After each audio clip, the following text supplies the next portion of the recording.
Hello everyone. आज हम लोग जो है उत्तर प्रदेश म्यूनिसिपैलिटी एक्ट 1916 में चैप्टर 2 में सेक्शन 7 ऑनवर्ड्स करेंगे। तो देख लीजिए एक बार सेक्शन 7 जो है वो क्या कहता है। तो ये जो है सेक्शन 7, इसकी हेडिंग है ड्यूटीज। तो ड्यूटीज हैं म्यूनिसिपैलिटीज की। म्यूनिसिपैलिटी जो जितनी भी होंगी उनकी ड्यूटीज के बारे में ये बात करता है।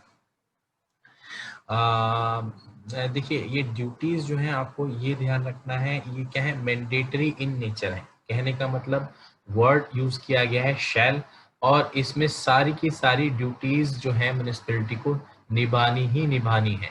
क्यों? क्योंकि इसके आगे वाला जो सेक्शन है आपका सेक्शन 8, वो डिस्क्रिशनरी फंक्शंस की बात करता है म्यूनिसिपैलिटीज में, और कहीं ना कहीं वहां पे मे लगा हुआ है, और वो क्या है, आपका मैंडेटरी नहीं है। तो वो इच्छा पे डिपेंड करेगा म्यूनिसिपैलिटीज की कि वो उन चीजों को करे या ना करे। तो ड्यूटीज जो हैं, जो मोटे तौर पे जल्दी जल्दी हम इनको देखेंगे कि ये क्या है। थोड़ा जो है ये मगअप करने की, रटने की चीजें हैं। बस आपको ब्रॉडली ध्यान रखना है क्या क्या चीजें म्यूनिसिपैलिटीज करती है। देखिए सबसे पहले आ, ये इन अच्छा हाँ, इन ड्यूटीज को करना तो है ही, मतलब इनके चीज में करना क्या है कि रीजनेबल प्रोविजन करना है म्यूनिसिपैलिटी एरिया में इन ड्यूटीज के रिगार्डिंग। कहने का मतलब इन चीजों को आपको रीजनेबली प्रोवाइड करना है। 100% ये एक तरीके से गारंटी नहीं है। रीजनेबल, देखिए वर्ड यूज किया हुआ है रीजनेबल। तो इस तरीके से इनको प्रोविजंस बनाने। तो समझ लेते हैं सबसे पहले लाइटिंग का करना है, वाटरिंग का करना है, लाइट करनी है, वाटरिंग करना है।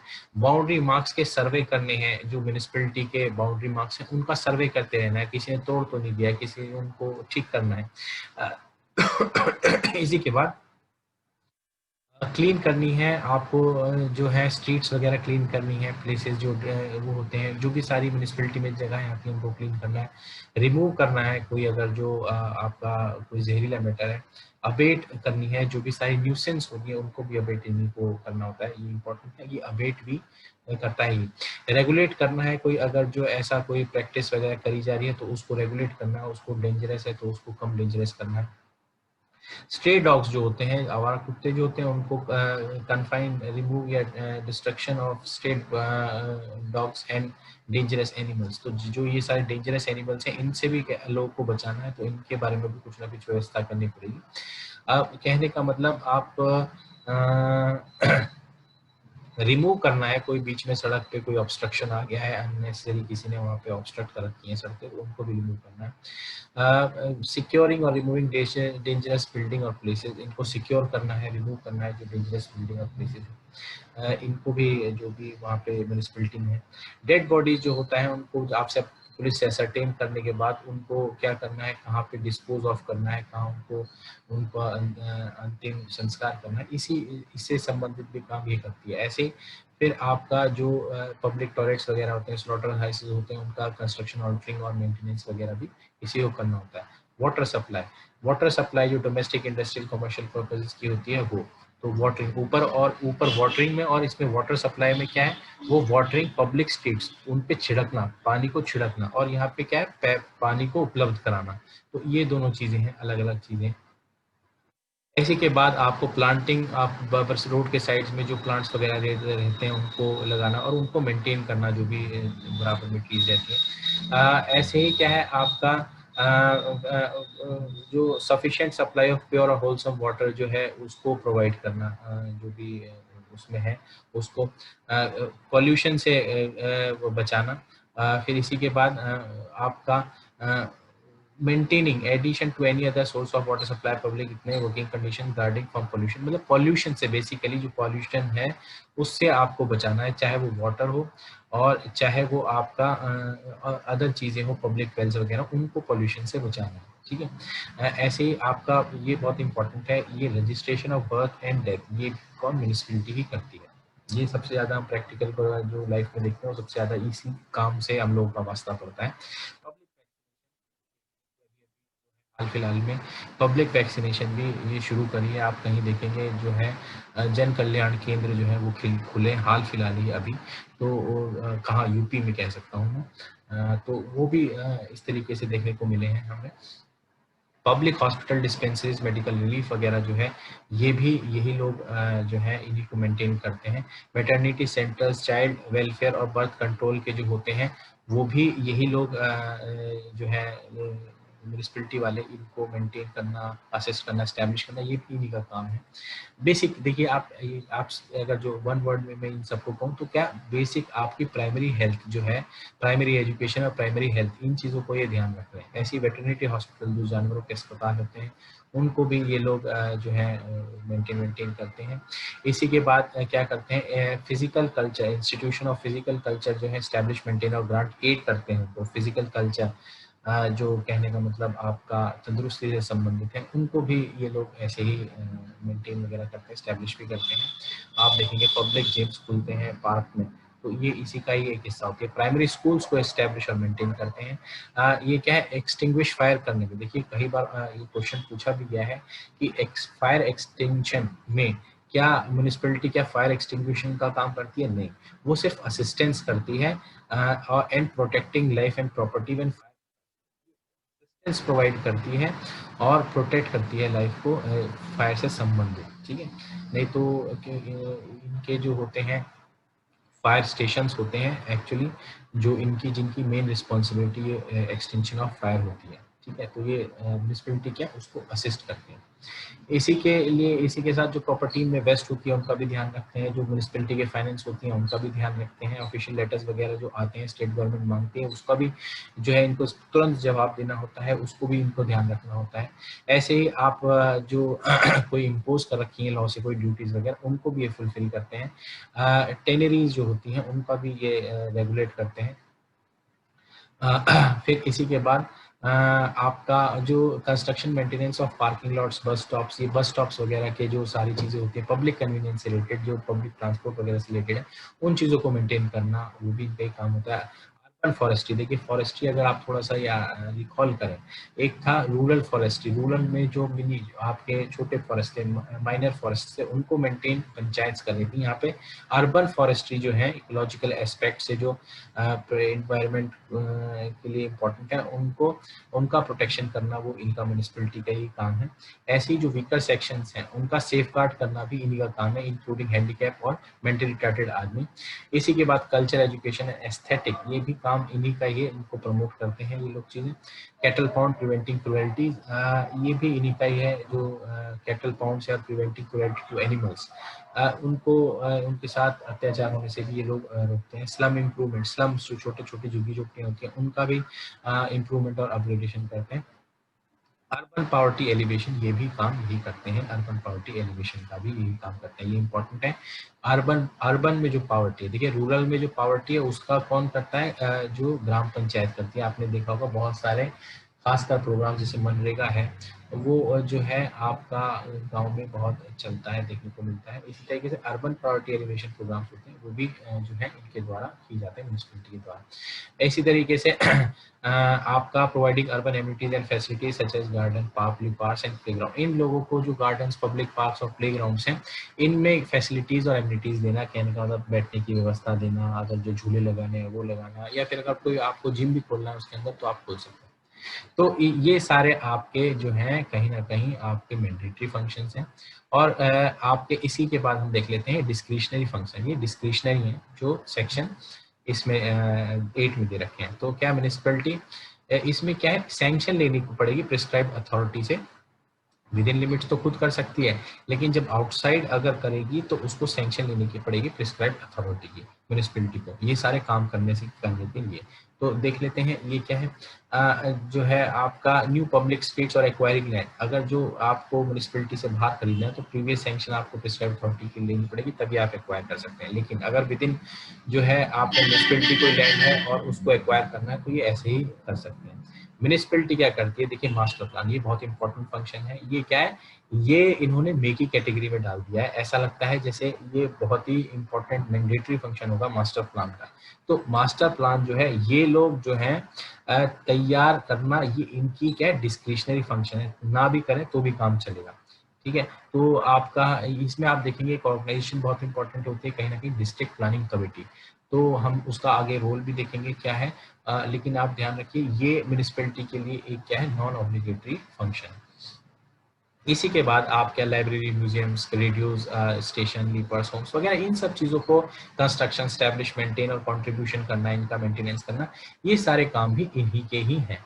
ये लेकिन ये क्या है, डिस्क्रिशनरी है, ये कर चाहे तो करें, नहीं चाहे तो ना भी करें, कोई दिक्कत नहीं पड़ती। ठीक है, आपका एजुकेशनल ऑब्जेक्ट्स जो होते हैं उनको उनको फर्दर करना, वो भी इनका काम है। By measures other than establishment and maintenance of primary school. तो स्टैब्लिश करना प्राइमरी स्कूल्स अदर देन, इनसे अलग जो है, जो एजुकेशनल ऑब्जेक्ट्स हैं उनसे संबंधित कोई ये काम करना चाहते हैं, कोई आपको कोई कोई इनके पास ऑब्जेक्ट है, तो वो ये पूरा कर सकते हैं। इसी के बाद है taking census, granting reward for information. Taking a census, जो भी आपका जो स्टैटिस्टिक्स, कहने का मतलब जो आपका इंफॉर्मेशन डाटा कलेक्ट करना होता है, कितने लोग पैदा हुए, कितने मर गए, इन सब का स्टैटिस्टिक्स वगैरह जो है, सेंसस वगैरह, ये भी वो यही म्युनिसिपैलिटी लेती है। ठीक है, तो इसके बाद फिर देखते हैं आपका डिटेक्शन और इवेजन ऑफ टैक्स इम्पोज, ये चेक करना कि जो अब कौन किसको टैक्स देना है, किस पे लगाना है, ये काम भी जो है सारा म्युनिसिपैलिटी ही करती है। और किसी ने एनक्रोच कर दिया है प्रॉपर्टी को, उसको भी यही चेक करती है। ऐसे ही कभी लोकल क्लैमिटीज आती हैं तो रिलीफ देने का काम भी इनको ही करना पड़ता है। इसी के बाद जो है आपका जो है सिक्योरिंग और assisting to secure suitable places for carrying on the any trade और मैन्युफैक्चर मेंशन। देखिए, जो भी कुछ मैन्युफैक्चरिंग से संबंधित है उनको असिस्ट करना, या कोई ट्रेड है, कोई कहते हैं आपका बाजार लग रहा है, कोई पैंट लग रही है, तो उसको भी उसको असिस्ट करना, ये नहीं उनको सिर्फ सीधे तोड़ देना है, तो ये भी काम इन्हीं का है। फार्म और फैक्ट्री स्टैब्लिश करना, ये भी काम इन्हीं का है। इसी के बाद आपका जो कंपोजिट मैन्योर है, आपका जो नाइट सोलर रबिश है, उनका अरेंजमेंट्स करना, ये भी इनका ही काम है। फिर आपका जो है आपका ट्रैमवे, रेल रोड, अगर मीन्स ऑफ लोकोमोटिव्स, जो भी क्या है आपके मोड ऑफ कम्युनिकेशन, उनका कंस्ट्रक्शन, सब्सिडाइजिंग, गारंटी, कुछ इन चीज़ों का जो भी मोड ऑफ कम्युनिकेशन है शहर में चलते हैं, उनका काम करना। प्रमोशन टूरिस्ट ट्रैफिक, उनको प्रमोट करना, जो टूरिस्ट ट्रैफिक होते हैं, होल्ड फेयर्स एंड एग्जीबिशन, मेले, इन चीज़ों को करना। Town planning schemes, preparing and executing house town planning schemes, ये इंपॉर्टेंट है, खासकर अगर जो आप आज के सिनेरियो में देखें तो ये जो है ये आजकल देखी जाती है। गरीबों को जो आपको घर दिए जाते हैं वो इसी के तहत दिए जाते हैं। इसी के बाद आपका ट्रेड एंड इंडस्ट्री प्रमोट करना, ये भी इनका काम है। मिल्क, सप्लाई ऑफ मिल्क, ये इंपॉर्टेंट है, अलग टायर सप्लाई ऑफ मिल्क से इनका क्या काम है, लेकिन ये म्युनिसिपैलिटी का ही काम है। लेबर वेलफेयर सेंटर से संबंधित जो काम होते हैं वो भी इन्हीं का ही है। और सब्सिडाइजिंग करना एक्टिविटीज जो होती हैं, यूनियन क्लब और इनके सब्सिडाइज करना, जो कहने का मतलब कुछ ऐसे जो परमिशंस दे देना म्युनिसिपैलिटी के द्वारा कि इस क्लब में जो है खाना ये सस्ता मिलेगा, इस तरीके की चीज़ें। फिर ऐसे ही organising and contributing municipal unions जो है उनको ऑर्गेनाइज और कंट्रीब्यूट करना, ये भी इन्हीं का ही काम है। फिर इसका likely to promote the public safety, health और कन्वीनियंस, जो कहते हैं आपका पब्लिक सेफ्टी हेल्थ से उनको क्या है, आपका जो सेक्शन 7 में दे रखे हैं उन मेजर्स को अडॉप्ट करना, ये इनका काम होता है, जो सेफ्टी, पब्लिक सेफ्टी हेल्थ से संबंधित होते हैं। इसी के बाद आपका सोशल डिसेबिलिटीज, जो सोशल डिसेबिलिटीज आपकी चलती हैं उनको रिमूव करना भी काम इन्हीं का होता है। जो बैगरी है उसको कंट्रोल करना, ये भी इन्हीं का ही काम होता है। आप कह सकते हो अर्बन पॉवर्टी एलिवेशन प्रोग्राम में कहीं ना कहीं एक बिंदु ये भी हो सकता है कि बैगरी को कंट्रोल करना है, और उसको इम्प्लीमेंट करके बैगरी भी खत्म करी जा सकती है। इसी के बाद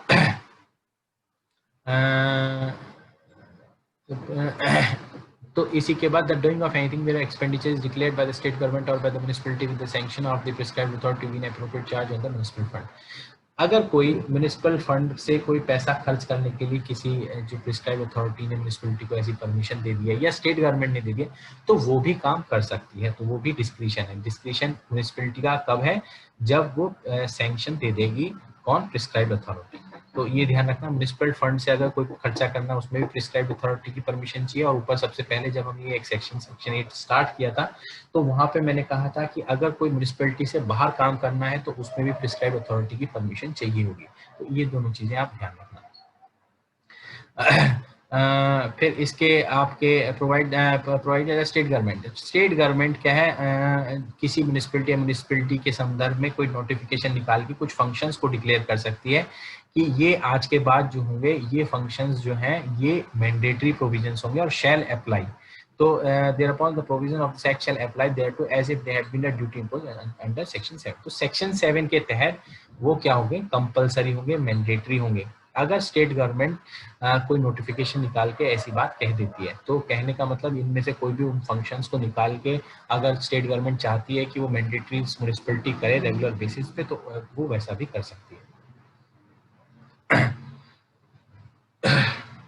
तो इसी के बाद ये दे रखा है may make provisions for extension beyond the limit of municipality of the benefits of any municipal undertaking। तो कहने का मतलब कोई म्युनिसिपल अंडरटेकिंग है तो म्युनिसिपैलिटी उसका बेनिफिट उसको दे सकती है। कोई क्या है, बाहर म्युनिसिपैलिटी है, ठीक है, कोई भी चीज है, कोई ऐसी म्युनिसिपैलिटी के एरिया के अंदर, जैसे कोई आपका सोचो एक क्या है, टंकी, पानी की टंकी है बहुत बड़ी और उसका एरिया वहीं तक म्युनिसिपैलिटी तक ही उसका पानी जाता है। तो वो टंकी जो है, अगर जो म्युनिसिपैलिटी चाहे उस टंकी का पानी जो है वो जब जहाँ खत्म हो रही है और कोई नई म्युनिसिपैलिटी शुरू हो रही है उसको भी दे सकती है। ये भी ऐसा किया जा सकता है, ये भी डिस्क्रिशनरी फंक्शन है।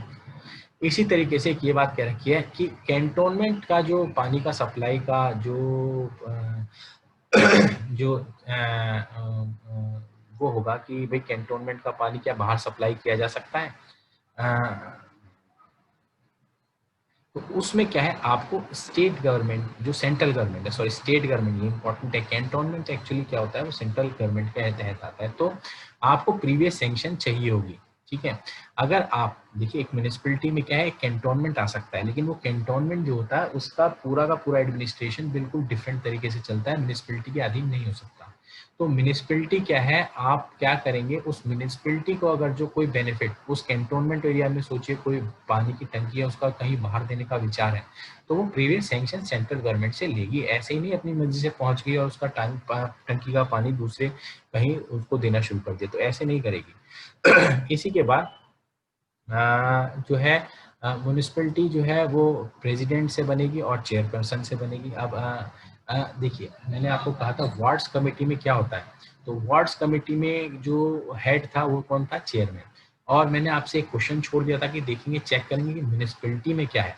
तो ये क्वेश्चन यहाँ पे हम लोगों का पूरा हो जाता है कि म्युनिसिपैलिटी का जो हेड होता है वो चेयरमैन एक्चुअली क्या, वो प्रेसिडेंट होता है, लेकिन who shall be it's chairman, उसको चेयरमैन कहा जाएगा। प्रेसिडेंट होगा लेकिन कहा उसको चेयरमैन जाएगा। ये सेम अगर आप कंपेयर करके देखें तो ये सेम किसकी तरह है, ऐसे पंचायत राज एक्ट में था कि प्रधान जो था वो क्या था, वो प्रधान जो था चेयरमैन भी था। तो यहाँ का जो प्रेसिडेंट है वो चेयरमैन भी है।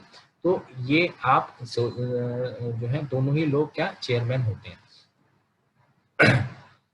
ऐसी एक म्युनिसिपैलिटी में देखिए मिनिमम और मैक्सिमम नंबर्स हैं। आप कह सकते हैं कि इलेक्टेड मेंबर्स जो होंगे वो क्या होंगे, वो कम से कम 4 होंगे और 45 से ज्यादा नहीं होंगे, जो इलेक्टेड मेंबर्स हैं, समझ रहे हैं आप। तो इलेक्टेड मेंबर्स कम से कम 4 होंगे और मैक्सिमम जो होंगे 45 होंगे, जैसा कि स्टेट गवर्नमेंट प्रिस्क्राइब करेगा और जो नोटिफिकेशन में लिखे जाएंगे। तो ये नंबर ध्यान रखिएगा, ये पूछा जा सकता है। अगर मैं आपको देखूं कि क्या आप कंपेयर करके बता सकते हैं पंचायत में ऐसा क्या था, तो पंचायत में क्या था, मेंबर्स की जो एक संख्या थी वो किस हिसाब से डिसाइड होती थी, जो उनका नंबर था वो इस हिसाब से डिसाइड होता था कितनी उनकी पॉपुलेशन।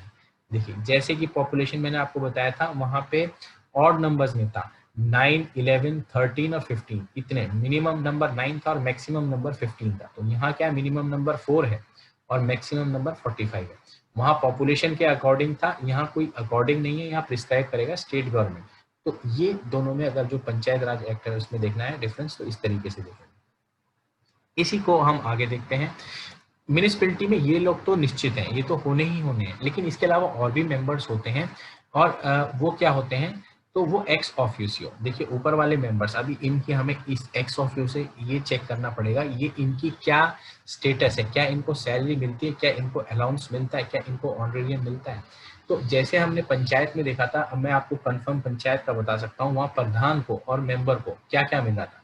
तो प्रधान को वहाँ पे अलाउंस और ऑनरेरियम मिल रहा था, जबकि वहाँ मेंबर को सिर्फ क्या मिल रहा था, अलाउंस मिल रहा था, ठीक है, ऑनरेरियम नहीं मिल रहा था। यहाँ क्या मिल रहा होगा ये अभी हमें पता नहीं, ये आगे के लिए हम क्वेश्चन छोड़ देते हैं कि क्या इनकी जो भी इनकी जो इनको रेम्युनरेशन है वो किस तरीके से दी जाएगी, वो कहाँ है देखेंगे। यहाँ तो नहीं दे रखी, लेकिन जो ये लोग मेंबर्स हैं, दूसरे मेंबर्स हैं म्युनिसिपैलिटी में, देखिए कौन कौन मेंबर्स हैं, एक्स ऑफिशियो मेंबर्स। इन लोगों की कोई सैलरी वैलरी नहीं होगी, ये इनको कह के कहीं अपॉइंट नहीं किया जाएगा, ये एक्स ऑफिशियो मान लिए जाएंगे कि ये मेंबर्स हैं म्युनिसिपैलिटी के। कौन? पहले जो हाउस ऑफ पीपल, यानी आपके जो लोकसभा है उसके आदमी, और स्टेट लेजिस्लेटिव असेंबली उसके आदमी। ऐसे ही क्या है, एक्स ऑफिशियो मेंबर राज्यसभा के जितने भी मेंबर्स होंगे वो, और स्टेट के जो आपके लेजिस्लेटिव काउंसिल है उसके मेंबर्स। इसी तरीके से क्या नॉमिनेटेड मेंबर्स होंगे स्टेट गवर्नमेंट के द्वारा, जिनको स्पेशल नॉलेज होगी म्युनिसिपल एडमिनिस्ट्रेशन की। ये इलेक्टेड नहीं होंगे, ऊपर वाले जो सबसे ऊपर वाले क्लॉज में ए में दे रखा था, ये सारे मेंबर्स इलेक्टेड है, ध्यान रखिए। और ये जो मेंबर्स हैं, ये वाले जो बताए गए हैं डी क्लॉज में, नॉमिनेटेड है, और ये नॉमिनेट कौन कर रही है, स्टेट गवर्नमेंट नॉमिनेट कर रही है, ठीक है, तो ये भी ध्यान रखें। इसी तरीके से नगर पंचायत के जो है कम से कम 2 और मैक्सिमम 7 मेंबर्स होने चाहिए जो इसके मेंबर्स होते हैं। ऐसी म्युनिसिपल काउंसिल में जो है म्युनिसिपल काउंसिल कम से कम 3 और ज्यादा से ज्यादा 9 मेंबर्स जो है इसके मेंबर्स होने चाहिए। तो उसके भी कुछ संख्या जो है इनमें इंक्लूड कर दी जाती है। तो थोड़ा सा अब हमको आइडिया मिलता है कि शायद कहीं ना कहीं ये भी लोग जो नगर पंचायत है या म्युनिसिपल काउंसिल है, ये भी कहीं ना कहीं जो है अपना रिप्रेजेंटेशन देते हैं एक म्युनिसिपलिटी में, ठीक है। तो ये भी खुद अपने आप में एक छोटी सी म्युनिसिपलिटी भी होने के साथ साथ ये क्या है, अपना जो रिप्रेजेंटेशन है वो देते हैं एक म्युनिसिपलिटी में, ठीक है, प्रॉपर म्युनिसिपलिटी में। फिर आपका जो है आपका the representation of the following tribe shell provide necessary in the nominated members bye the state government. देखिए ये जो यहाँ डी क्लॉज में जो रिप्रेजेंटेशन दे रखा है स्टेट गवर्नमेंट करेगी, जिनके पास क्या स्पेशल एक्सपीरियंस होगा म्युनिसिपल एडमिनिस्ट्रेशन का, ये लोग जो चुने जाएंगे इनमें क्या है, आप एक तरीके से कह सकते हैं इनमें रिजर्वेशन होगा, ठीक है। मेंबर्स जो नॉमिनेशन होगा उनमें रिजर्वेशन होगा। यहाँ रिजर्वेशन वर्ड नहीं लिखा हुआ सीधे सीधे, लेकिन ये क्या है, इनका ये क्या है, इनका इनका रिप्रेजेंटेशन होगा। तो एक तरीके से रिप्रेजेंटेशन कह लीजिए, या दूसरे तरीके से आप कह सकते हैं कि रिजर्वेशन होगा किनका, schedule caste, schedule tribe, women, other backward class और माइनॉरिटी कम्युनिटीज। तो ये माइनॉरिटी कम्युनिटीज जो होती हैं ये एक इम्पॉर्टेंट है यहाँ, क्योंकि यहाँ रिजर्वेशन अप्लाई नहीं, यहाँ पे रिजर्वेशन वर्ड नहीं लिखा जा सकता था, इसी की वजह से इन लोगों का रिप्रेजेंटेशन लिखा। आप ये ध्यान रखिए क्यों रिजर्वेशन वर्ड सीधे तौर पे यूज नहीं किया हो, क्योंकि यहाँ माइनॉरिटी कम्युनिटीज है, और माइनॉरिटी कम्युनिटीज जो है यहाँ पे माइनॉरिटी कम्युनिटीज को कोई रिजर्वेशन नहीं है, माइनॉरिटी कम्युनिटीज को रिप्रेजेंटेशन दे दिया है, उनको भी एक से दे दी गई है कि आप भी अपनी बात इस म्युनिसिपैलिटी में कह सकते हैं। तो ये इंपॉर्टेंट है, ये ध्यान रखिएगा।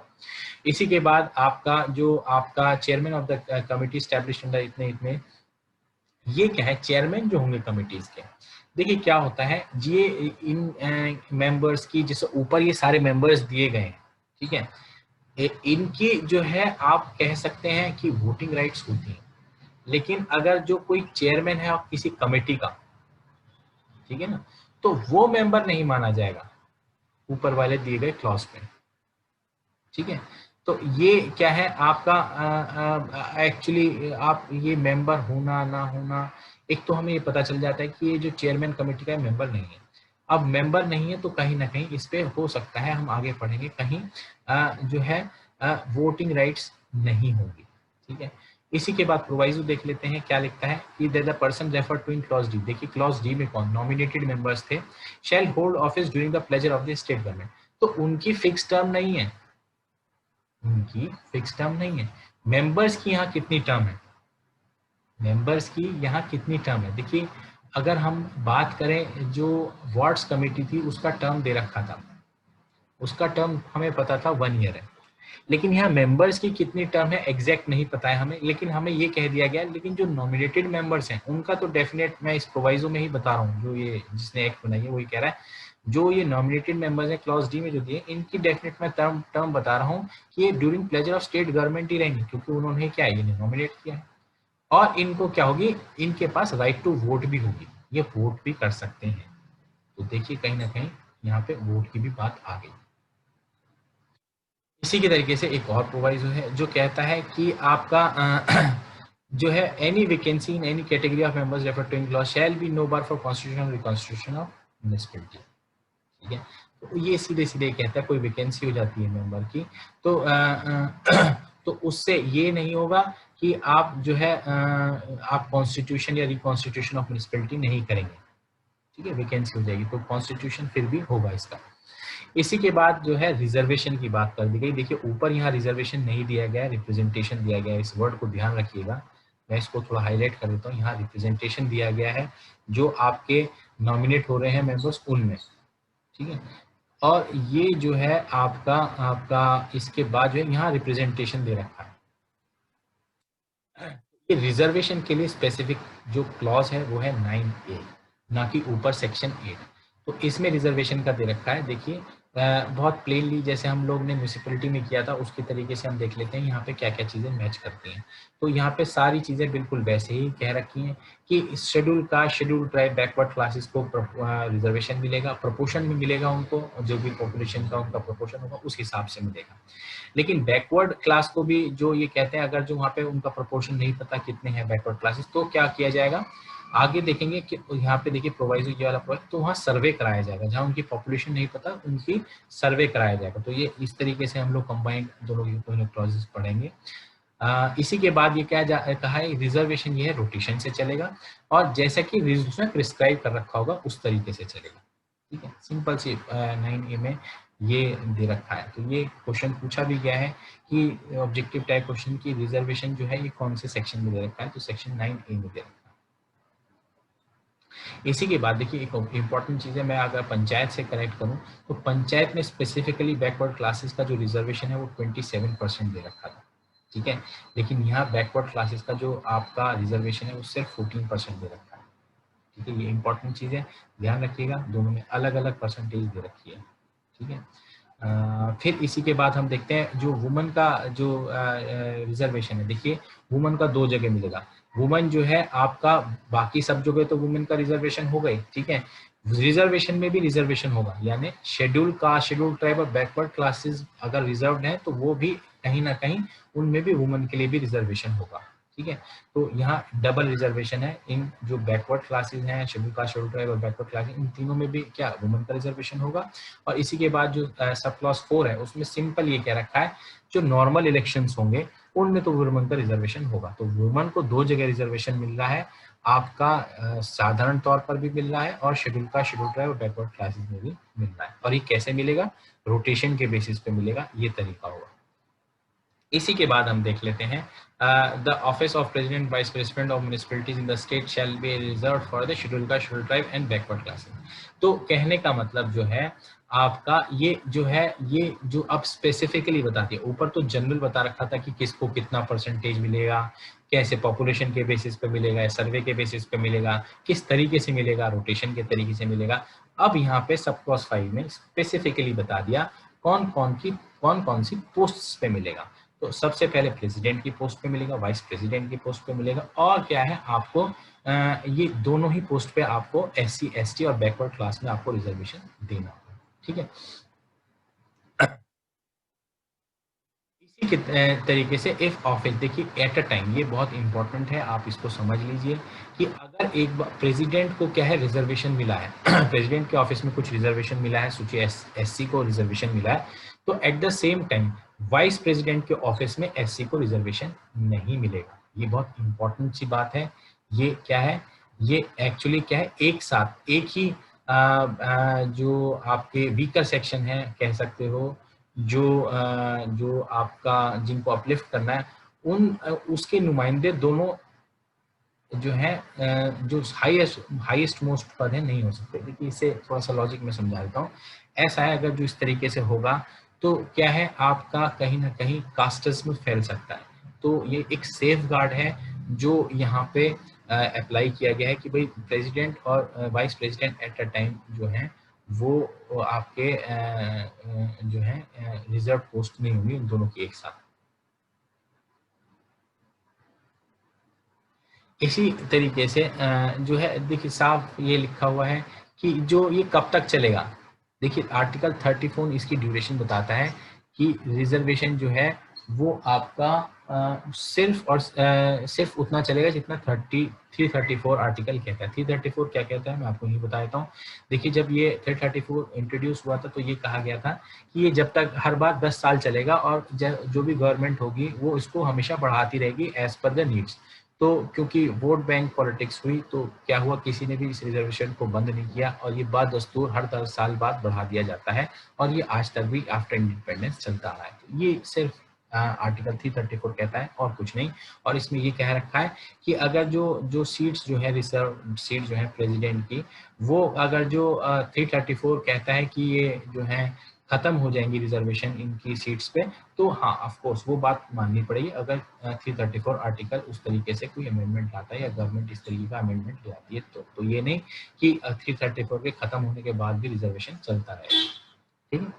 इसी के बाद आपका जो है यहाँ पे एक्सप्लेनेशन में दे रखा है कि देखिए देखिए ये एक्सप्लेनेशन इम्पोर्टेंट है। वुमेन के बारे में कह रखी है कि वुमेन क्या है, वुमेन को क्या है आपका सिंपल रिजर्वेशन भी मिला, रिजर्वेशन भी मिला। और अब क्या अगर इनके ऊपर अगर जो ये तोहमत लगा दी जाए कि यार वुमेन को आप रिजर्वेशन यहाँ पे भी दे रहे हो, कहाँ अनरिजर्व सीट्स पे भी दे रहे हो, तो ऐसा नहीं चलेगा। इस तरीके का कोई ऑब्जेक्शन अगर उठाने लगे तो ऐसा ऑब्जेक्शन आपका सस्टेन नहीं किया जाएगा। क्यों? क्योंकि एक्सप्लेनेशन सीधे सीधे कहती है कि वुमेन जो है वो कंटेस्ट कर सकती है अनरिजर्व सीट्स पे भी। तो ये थोड़ा सा इम्पोर्टेंट है, इनको ध्यान रखिएगा। ये एक्सप्लेनेशन एक बार एग्जाम्स में पूछी गई है।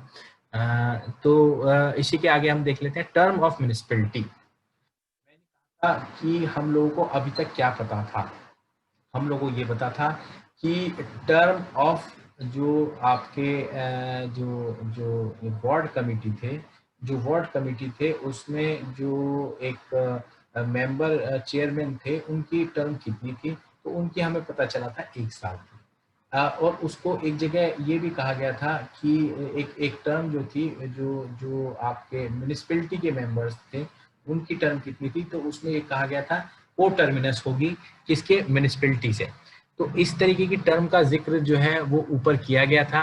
तो यहाँ हमें वहां पे क्वेश्चन छोड़ दिया गया था कि म्युनिसिपैलिटी की टर्म एक्चुअली क्या होगी। तो म्युनिसिपैलिटी की यहाँ हमको पता चल जाती है, म्युनिसिपैलिटी की टर्म जो है वो 5 ईयर्स होती है। तो ये इंपॉर्टेंट है कि म्युनिसिपैलिटी की टर्म्स देखिए बिल्कुल सेम कितनी, ग्राम पंचायत में भी ग्राम पंचायत की टर्म कितनी थी, 5 ईयर्स। और यहाँ म्युनिसिपैलिटी की टर्म भी पता चली है हमको, ये भी 5 ईयर्स है। इसी के बाद जो है देखिए म्युनिसिपैलिटी के इलेक्शन के बारे में क्या रखा है, सेम बिल्कुल पंचायत में भी ऐसे ही क्या रखा है कि इसका जो इलेक्शन है, जो भी इसकी टर्म कंप्लीट होने वाली होगी उससे पहले ही ये इलेक्शन करा दिया जाएगा और उसी से पहले क्या नई म्युनिसिपैलिटी बना दी जाएगी। ठीक है। तो ये जो है इलेक्शन जो है आपको टर्म खत्म होने से बिफोर एक्सपायरी आपको कराना ही है। इसी के बाद है अगर डिसोल्यूशन होती है, अगर डिसोल्यूशन हो जाती है म्युनिसिपैलिटी, कोई स्टेट गवर्नमेंट उसको हटा देती है म्युनिसिपैलिटी किसी भ्रष्टाचार या किसी भी कारण की वजह से, तो उस सिचुएशन में क्या होगा, विद इन 6 महीने। एक एग्जांपल मैं दे देता हूँ कि सोचिए 3 साल का टर्म पूरा किया एक म्युनिसिपैलिटी में, पूरा का पूरा टर्म 5 साल का था, 3 साल पूरे किए।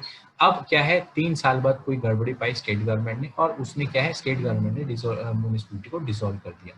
अब डिसोल्यूशन के बाद अब क्या होगा, ये एक किसके ऊपर जिम्मेदारी होगी, जो भी कंडक्ट करा रहा है इलेक्शन, उसकी जिम्मेदारी ये होगी कि विद इन 6 मंथ अब उसको इलेक्शन कराने ही कराने हैं।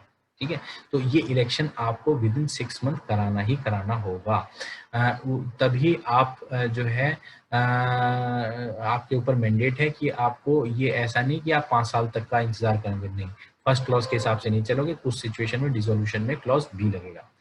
इसी के बाद प्रोवाइजो जो है वो ये कह देता है कि देखिए जब ये नई जो है म्यूनिसिपैलिटी बनेगी जो 3 साल में डिसॉल्व हो गई थी और अब दोबारा 6 महीने में इलेक्शन करके नई बन रही है, इसकी टर्म कितनी होगी? तो इसकी टर्म जो होगी वो बचे हुए सिर्फ 2 साल की होगी। ये नहीं कि ये कहेगी म्यूनिसिपैलिटी की मुझे मैं तो पूरी 5 साल की करूंगी, नहीं, ये सिर्फ 2 साल के लिए ही होगी। बचे हुए रिमाइंडर पीरियड के लिए ही होगा इसका चेंज जो होगा, ठीक है। इसी की तरीके से एक्चुअली जो प्रोवाइजो कहता है, ये मैंने आपको सब क्लॉज 3 बता दिया है। इसमें प्रोवाइजो जो कहता है इसको समझ लीजिए क्या है। प्रोवाइजो जो है वो ये कह रहा है कि आपका सोचिए एक सिचुएशन ऐसी आई कि 4 साल 7 महीने में एक म्यूनिसिपैलिटी डिसॉल्व कर दी जाती है, ठीक है। तो as per sub clause B 6 महीने में इलेक्शन कराने पड़ेंगे। तो ये यही कहता है, ये प्रोवाइजो, ये एक एक्सेप्शन है कि इस सिचुएशन में 6 महीने में आपको चुनाव नहीं कराना। अब आप इंतजार करोगे कि आप क्या इंतजार करोगे कि जो ये पूरा जो है पूरा एक पूरा टर्म कंप्लीट कर ले उसके बाद इलेक्शन कराओ। और आप क्या है, आप जो है एक्चुअली क्या है एक सब क्लॉज ए को फॉलो करोगे, ठीक है। तो यहाँ पे देखिए क्या है, पूरा एक बार पढ़ लेते हैं तब क्लियर होगा ये। Proviso that where the reminder of the period for which the dissolved municipality would have continued is less than 6 month. मैंने कहा 4 साल 7 महीने में, तो अब कितने बचे थे? मात्र 5 महीने इसके बचे थे और 5 महीने बाद पूरी 5 साल की टर्म हो जाती। तो अब लेस देन 6 मंथ्स बचे हैं। It shall not be necessary to hold election.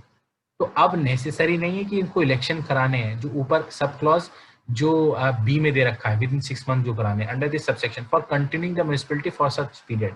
तो 6 महीने में इलेक्शन कराने की जरूरत नहीं। अब आप क्या कर सकते हो, अब आप एक काम करोगे, अब आप एज पर क्लॉज ए करोगे, लेकिन इसका भी अल्टीमेटली बाय इम्प्लीकेशन मतलब यही है कि बिफोर एक्सपायरी करने हैं। तो आप बिफोर एक्सपायरी भी ये विद इन 5 महीने के अंदर ही करना पड़ेगा। ये थोड़ा डीप इंटरप्रिटेशन है। आप इसमें सिर्फ यही कह रखा है कि आप सब क्लॉज बी से हार्ड एंड फास्ट नहीं चलोगे, लेकिन सब क्लॉज ए से चलोगे। और सब क्लॉज ए भी क्या कहता है कि आपको बिफोर एक्सपायरी ही इलेक्शन कराना है। तो ये कॉम्प्लिकेटेड सा सेक्शन है, थोड़ा सा ध्यान से पढ़िएगा क्योंकि इसमें क्या है, आपको इन्फ्रेंस एक मतलब निकालना है, ठीक है। इसी के बाद क्योंकि देखिए क्या, मैं इसका एक लॉजिक भी समझाता हूँ। सिर्फ ये 2 ही जो तरीके हैं, आपको या तो बिफोर एक्सपायरी करना है या विद इन 6 मंथ करना है। यही 2 तरीके तो हमें इलेक्शन कराने के पता है, इसके अलावा तो कहीं है नहीं। आगे होगा तो हम देखेंगे, लेकिन यहाँ नहीं दे रखा। तो इस वजह से हमको क्या करना पड़ेगा, क्लॉज ए से मजबूरन चलना पड़ेगा और विद इन 5 मंथ्स के अंदर ही इलेक्शन होंगे। देखिएगा इसी के बाद क्या है, म्युनिसिपैलिटी काउंसिल, ये मैंने आपको रिमाइंडर टर्म के लिए रहेगी, ये मैंने आपको पहले ही समझा दिया है कि अगर म्युनिसिपैलिटी जो है विद इन 6 मंथ जो है विद इन आपके 3 साल में डिसॉल्व हो जाती है और बचे हुए 2 साल के लिए एक नई म्युनिसिपैलिटी बनती है, तो इसका टर्म जो होगा वो मात्र कितना होगा, सिर्फ 2 साल ही होगा, ना कि 5 साल। इसी के बाद सब क्लॉज 4 क्या कहता है, जो इसका लास्ट क्लॉज है उसको पढ़ लेते हैं, ठीक है। तो ये सिर्फ एक ये बताता है कि notwithstanding anything contrary content in any other provisions of the act, कोई और प्रोविजन कहीं लिखा हुआ है तो when due to unavoidable circumstances or public interest or not practical to hold an election to constitute a municipal council nagar panchayat before expiration or duration, then देखिए इसमें ये कह रखा है कि अगर जो है आपके बिफोर एक्सपायरेशन, जो सब क्लॉज ए कह रहा था, उससे पहले इलेक्शन कराने पॉसिबल नहीं है प्रैक्टिकली, तो क्या होगा, ठीक है।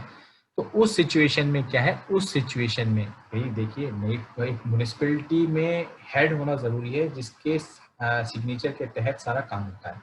और ये ऊपर कहीं ना कहीं मैंडेट भी है कि आपको बिफोर एक्सपायरी से पहले आपको इलेक्शन करा के एक नई पंचायत कर देंगे, क्योंकि उसमें कोई गैप नहीं छोड़ना।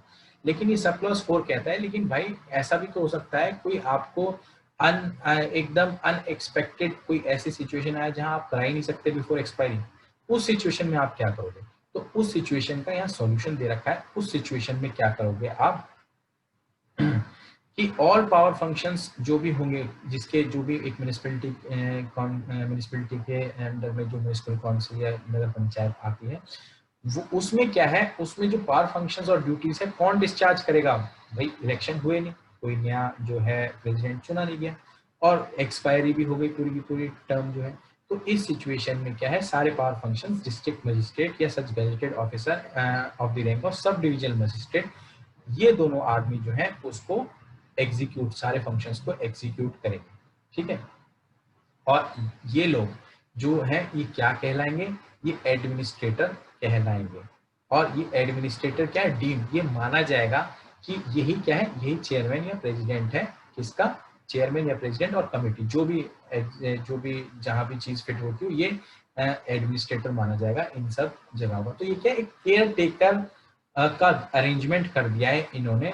और हमको ये भी सॉल्यूशन दे दिया है, जैसे ऊपर वाला क्लॉज हम पढ़ रहे थे कि अगर जो है 4 साल 7 महीने में कोई जो है डिसॉल्व होती है कोई म्यूनिसिपैलिटी, तो उसमें क्लॉज बी नहीं लगेगा, उसमें क्लॉज ए लगेगा। और उस सिचुएशन में आपको उस सिचुएशन में बिफोर एक्सपायरी कराने पड़ेंगे। लेकिन उसमें भी अगर एक सिचुएशन और आ गई कि प्रैक्टिकल ही नहीं है आपको इलेक्शन कराने, तो उस सिचुएशन में क्या होगा, उस सिचुएशन में डीएम साहब जो है as an administrator, as a caretaker, वो चेयरमैन और प्रेसिडेंट मान लिए जाएंगे। और उनके ही हस्ताक्षर के से क्या सारा का सारा जो भी म्यूनिसिपैलिटी का काम हो वो एग्जीक्यूट होगा। क्यों, क्योंकि जो म्यूनिसिपैलिटी अगर नहीं बनी तो ऐसा तो नहीं कि काम रुक जाएंगे, काम तो चलते रहने चाहिए। तो वही उस चीज का सॉल्यूशन ये सब क्लॉज छोड़ देता है। इसी के बाद हम देख लेते हैं कि जो ये provided the term of administration shall not exceed 6 महीने।